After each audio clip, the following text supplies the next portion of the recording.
everyone, welcome back. Thank you so much for joining me. My name is Anjali और आज की इस video में मैं आपके लिए लेके आई हूँ ऐसे बेसिक वर्ड्स जो कि इंग्लिश सीखने के लिए बहुत इंपॉर्टेंट है। ये कोई फैंसी वर्ड्स नहीं है, ये कोई डिफिकल्ट वर्ड्स नहीं है, बिल्कुल बेसिक वर्ड्स हैं जो इंग्लिश बोलने के लिए, इंग्लिश सीखने के लिए बहुत इंपॉर्टेंट है। जब आप अपनी डे टू डे लाइफ में बातचीत करना स्टार्ट करेंगे तो ये वर्ड्स आपके लिए बहुत ही ज्यादा हेल्पफुल होंगे। तो चलिए friends, without any delay let's get into the video. Okay friends, तो जैसा कि आप देख रहे हैं बेसिक वोकैबुलरी, बहुत ही बेसिक वर्ड्स है, बहुत ही सिंपल से, बहुत ही इजी वर्ड्स है, लेकिन आपको ये पता होना जरूरी है। ओके, तो देखिए किस तरह के वर्ड्स हैं। Should, will, can, hear, crazy, more, once, talk, spread, clean, wake up, listen, speak, need, understand, someone, want, dirty, hair and cry. तो देखा आपने, बहुत ही बेसिक वर्ड्स है, बहुत ही इंपॉर्टेंट वर्ड्स है। तो चलिए स्टार्ट करते हैं, वन बाय वन देखते हैं कि इनका मतलब क्या है और इनको हमने यूज कैसे करना है। सबसे पहले देखिए फ्रेंड्स, शुड। शुड का मतलब बेसिकली क्या होता है? चाहिए। जब हम किसी को सजेस्ट करते हैं, जब हम किसी को कोई सलाह देते हैं, जब हम किसी को कुछ चीज समझाते हैं, तो वहां पर हम शुड का यूज करते हैं। जैसे आपको ये करना चाहिए, इसका जो बेसिक मतलब है उसका मतलब है चाहिए। ठीक है, जैसे मैं अभी यहाँ पे एक सेंटेंस लिखती हूँ, I should go. I should go, मुझे जाना चाहिए। ठीक है, आई शुड गो, मुझे जाना चाहिए। अब यहाँ पर आप सिंपल एक वर्ड सीख के काफी सारे सेंटेंसेस खुद से बना सकते हैं। ठीक है, जैसे मैंने यहाँ पे लिखे है आई शुड गो, इसी तरीके से और भी सेंटेंसेस आप कैसे बना सकते हैं। देखिए यहाँ पे क्या लिखा है मैंने, आई शुड गो, मुझे जाना चाहिए। तो शुड का मतलब बेसिकली यहाँ पर क्या है? चाहिए। ठीक है, आई शुड गो, मुझे जाना चाहिए। यू शुड गो, तुम्हें जाना चाहिए। यू शुड स्लीप, तुम्हें सोना चाहिए। यू शुड वर्क, तुम्हें काम करना चाहिए। यू शुड रन, तुम्हें दौड़ना चाहिए। यू शुड कुक, तुम्हें खाना पकाना चाहिए। ठीक है, तो एक वर्ड को सीख के आप काफी सारे सेंटेंसेस खुद से बना सकते हैं। अभी जब आप ये वीडियो देख रहे हैं तो खुद से ट्राई कीजिए एक या दो सेंटेंसेस बना के लिखने की, क्योंकि जब आप लिखते हैं, जब आप बोलते हैं, तो वो आपके माइंड में स्टोर होता है। Okay, next is will. Will का मतलब होता है फ्रेंड्स होगा। मतलब विल का यूज होता है फ्यूचर टेंस के लिए, जब हमें किसी काम को बोलना हो कि ये काम होगा। ठीक है, एग्जाम्पल देके मैं समझाती हूँ आपको। जैसे मैं बोलूंगी आई will learn English. I will learn English, मैं इंग्लिश सीखूंगी। मतलब कोई काम फ्यूचर में होने वाला है। ठीक है, तो आई विल लर्न इंग्लिश, मैं इंग्लिश सीखूंगी। ठीक है, इसी तरीके से आप और भी सेंटेंसेस खुद से बना के प्रैक्टिस कर सकते हैं। जैसे आई विल गो, मैं जाऊंगा। शी विल स्लीप, वो सोएगी। आई विल वर्क, मैं काम करूंगा। दे विल गो, वो जाएंगे। दे विल प्ले, वो खेलेंगे। ठीक है, आई विल राइट, मैं लिखूंगा। इस तरीके से आप इस सेंटेंस की प्रैक्टिस कर सकते हैं। सो विल का बेसिकली क्या मतलब होगा? होगा, या आगे कुछ काम जो हमने करना है फ्यूचर में। ठीक है, आई विल लर्न इंग्लिश, मैं इंग्लिश सीखूंगा। ठीक है, इसी तरीके से आप खुद से भी एक या दो सेंटेंसेस बना के मुझे कमेंट्स में भेजिए।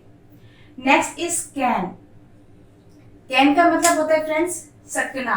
ठीक है, मतलब किसी चीज को कर सकने की कैपेबिलिटी जब हमारे अंदर होती है तब हम इसका यूज करते हैं। जैसे she can speak English. She can speak English, वो इंग्लिश बोल सकती है। ठीक है, शी कैन राइट, वो लिख सकती है। आई कैन स्विम, मैं तैर सकता हूँ। आई कैन टीच, मैं पढ़ा सकता हूँ। ठीक है, तो कैन का यूज आप इस तरीके से करेंगे जब हमें बोलना होगी मैं ये काम कर सकता हूँ। इसके और भी काफी सारे यूजेस हैं, लेकिन अभी मैं आपको वो नहीं बताऊंगी। अभी आपको इसका कॉन्सेप्ट समझना है कि इसका मतलब क्या होता है और कैसे इसका हम नॉर्मल यूज कर सकते हैं। ठीक है, तो कैन का मतलब होता है सकना। आई कैन राइट, मैं लिख सकता हूँ। आई कैन डू इट, मैं ये कर सकता हूँ। Next is here. हियर का मतलब होता है फ्रेंड्स सुनना, ठीक है। अब जब हम फोन पे बात कर रहे होते हैं और हमें सामने वाले पर्सन की आवाज नहीं आती है तो हम वहां पे एक क्वेश्चन पूछ सकते हैं, कैन यू हियर मी, ठीक है। कैन यू हियर मी, क्या तुम मुझे सुन सकते हो, मतलब क्या तुम्हें मेरी आवाज आ रही है। तो यहाँ पर हमने हियर का यूज किया है। कैन यू हियर मी, क्या तुम मुझे सुन सकते हो। तो हियर का मतलब क्या होता है, सुनना। आपने अक्सर मूवीज में भी देखा होगा, अचानक से कोई आवाज आती है तो वो लोग पूछते हैं, did you here that, did you here that, क्या तुमने वो सुना, मतलब जो आवाज आ रही है क्या तुमने वो आवाज सुनी, डिड यू हियर दैट, ठीक है। तो हियर का मतलब होता है सुनना। कैन यू हियर मी, क्या तुम मुझे सुन सकते हो। Next is crazy. क्रेजी का मतलब होता है पागल। जैसे कभी कभी कोई इंसान ऐसे काम करता है कि हम उसे बोलते हैं तुम पागल हो गए हो क्या, है ना। इस तरीके से हम यहाँ पर इंग्लिश में ये बोल सकते हैं। हम बोलेंगे are you crazy, are you crazy, मतलब क्या तुम आउट ऑफ माइंड हो गए हो, क्या तुम पागल हो गए हो जो तुम ऐसा काम कर रहे हो, ठीक है। सो आर यू क्रेजी, तुम पागल हो क्या। Next is more. मोर का मतलब होता है फ्रेंड्स ज्यादा और ज्यादा, ठीक है। मान लीजिए आप खाना खा रहे हैं और आपको कुछ चीज दी गई है, जैसे पराठे दिए गए हैं या दाल या सब्जी दी गई है, और आपको जब बोलना होता है कि मुझे और चाहिए, तो आप बोल सकते हैं I want more, I want more, मुझे और चाहिए, आई वॉन्ट मोर, मुझे और चाहिए, ठीक है। तो बेसिकली जब भी आपको कुछ बोलना हो कि ज्यादा चाहिए या और ज्यादा चाहिए, तो आप वहां पर मोर का यूज कर सकते हैं। आई वॉन्ट सम मोर या आई वॉन्ट मोर, ठीक है, कि मुझे और चाहिए। Next is once. वंस का मतलब होता है फ्रेंड्स एक बार। आपने अक्सर शॉर्ट स्टोरीज में सुना होगा वंस अपॉन अ टाइम, एक बार की बात है, ठीक है। Once I was reading a book, एक बार मैं बुक रीड कर रही थी। तो वंस का मतलब होता है एक बार, ठीक है। तो जब भी आपको किसी को कुछ बात बतानी हो कि एक बार मैं ऐसा कर रहा था, एक बार ऐसा हुआ था, तो वहां पर आप वंस का यूज कर सकते हैं। जैसे आप बोल सकते हैं मैंने एक बार उसे कॉल किया था, I called him once, I called him once, मतलब मैंने उसको एक बार कॉल किया था, ओके। तो वंस का मतलब होता है एक बार। नेक्स्ट है टॉक। टॉक का मतलब होता है बात करना, ठीक है। अगर आपको किसी से बात नहीं करनी तो आप वहां पर इस सेंटेंस का, इस वर्ड का यूज कर सकते हैं। कैसे, आप बोल सकते हैं डोंट टॉक टू मी, मुझसे बात मत करो, डोंट टॉक टू मी, मुझसे बात मत करो, ठीक है। और अगर आपने बोला हो कि मुझसे बात करो तो आप बोलेंगे टॉक टू मी, ठीक है, talk to me. Next is spread. Spread का मतलब होता है कोई चीज को फैलाना, ठीक है। मान लीजिए आपको अगर ये बोलना हो किसी को कि चादर बिछा दो, है ना, हम अक्सर अपने घर में बच्चों को बोलते हैं या किसी को भी बोलते हैं कि ये चादर बिछा दो, तो आप वहां पर यूज कर सकते हैं spread the bed sheet, spread the bed sheet, मतलब चादर बिछा दो, ठीक है। तो स्प्रेड उसके लिए भी हम यूज कर सकते हैं स्प्रेड द बेड शीट, ठीक है। तो स्प्रेड द बेड शीट मतलब ये चादर को फैला दो, यानी कि इसको बिछा दो। तो स्प्रेड द बेड शीट, चादर को बिछा दो। Next is clean. क्लीन का मतलब होता है साफ करना, ठीक है। तो मान लीजिए अगर आपने किसी को बोलना हो कि ये टेबल साफ कर दो, तो आप बोल सकते हैं clean the table, clean the table, ये टेबल को साफ कर दो, ठीक है। तो क्लीन मतलब होता है साफ करना, okay. Next is wake up. Wake up का मतलब आपको पता ही होगा, वेक अप का मतलब होता है उठ जाना, किसी को उठाना, ठीक है। ठीक है, तो मान लीजिए आपने किसी को बोलना हो कि उठ जाओ, तो आप क्या बोलेंगे, छोटा सा वर्ड है वेक अप, ठीक है, वेक अप, उठ जाओ, ठीक है। वेक अप छोटा सा वर्ड है, अपने आप में कंप्लीट सेंटेंस भी है, वेक अप, उठ जाओ, ठीक है। तो जैसे आप घर में अगर यूज करना चाहते हो इस सेंटेंस को बच्चों के साथ, तो आप बोल सकते हो wake up, it's time to go to school, मतलब स्कूल जाने का टाइम हो गया है, उठ जाओ, okay, wake up. Next is listen. Listen का मतलब होता है सुनना। अगर आपने किसी को बोलना हो कि मेरी बात सुनो, मेरी बात सुनो, तो आप क्या बोलेंगे? Listen to me. Listen to me, मेरी बात सुनो, मेरी बात सुनो। ठीक है। Next is speak. स्पीक का मतलब आपको पता होगा, स्पीक का मतलब होता है बोलना। ठीक है। यहाँ पर इसको कैसे यूज करेंगे हम? You should speak English. You should speak English. तुम्हें इंग्लिश में बात करनी चाहिए या फिर तुम्हें इंग्लिश बोलनी चाहिए। ठीक है। You should speak English. अब देखो यहाँ पर शुड का मतलब भी आ गया ना। शुड आपको फर्स्ट वर्ड मैंने बताया था, शुड का मतलब चाहिए, तो यहाँ पर शुड का भी यूज हो गया और स्पीक का भी यूज हो गया। तो क्या लिखा है? You should speak English. तुम्हें इंग्लिश बोलनी चाहिए। ठीक है। तो ये वाला चाहिए भी हमने यहाँ पर यूज कर लिया है। यू शुड स्पीक इंग्लिश, तुम्हें इंग्लिश बोलनी चाहिए। Next is need. नीड का मतलब होता है जरूरत। ठीक है। किसी चीज की जब आपको जरूरत होती है, आपने किसी को बोलना है कि मुझे ये चीज की जरूरत है, मुझे ये चीज चाहिए, तो वहां पर आप नीड का यूज कर सकते हैं। जैसे अगर आपने बोलना हो कि आई नीड मनी, मुझे पैसे चाहिए, आप बोल सकते हैं I need money. I need money, मुझे पैसों की जरूरत है। ठीक है, मुझे पैसों की जरूरत है। अगर आपने बोला हो कि मुझे आपकी जरूरत है, तो वहां पर आप बोलेंगे I need you. I need you, मुझे तुम्हारी जरूरत है। ओके। तो इस तरीके से कुछ भी आप यहाँ पे सेंटेंस बना सकते हैं। मुझे एक पेन की जरूरत है, आई नीड अ पेन। मुझे एक ड्रेस की जरूरत है, आई नीड अ ड्रेस। मुझे एक फोन की जरूरत है, आई नीड अ फोन। तो इस तरीके से सिंपल एक सेंटेंस को सीख के आप बहुत सारे सेंटेंसेस बोल सकते हैं, सीख सकते हैं, उनको अपनी डे टू डे लाइफ में प्रैक्टिस कर सकते हैं। क्योंकि जब हम घरों में इंग्लिश बोलते हैं ना, घरों में जब हम प्रैक्टिस करते हैं तो यही सारी चीजें बोली जाती हैं। Can you hear me? Are you listening to me? ठीक है। आई वॉन्ट मोर, मुझे और चाहिए। आई कॉल्ड हिम वंस, मैंने उसको एक बार कॉल किया था। तो ये सारे कुछ डिफिकल्ट सेंटेंसेस नहीं है, डिफिकल्ट वर्ड्स नहीं है, अपनी डे टू डे लाइफ में काम आने वाली सेंटेंसेस हैं और वर्ड्स हैं। Okay. So I need money, मुझे पैसों की जरूरत है। Next is understand. अंडरस्टैंड का मतलब होता है समझ जाना या किसी चीज को समझना। ठीक है। अब अगर आपको कोई अपनी बात समझा रहा है और वो बोल रहा है कि आप मेरी बात नहीं समझ सकते, तो वहां पर आप बोल सकते हैं I can understand. I can understand, मैं समझता हूँ। I can understand your problem, मैं तुम्हारी प्रॉब्लम समझता हूँ। I can understand your concern, मैं तुम्हारी समस्या या तुम्हारा जो चिंता का विषय है वो समझ सकता हूँ।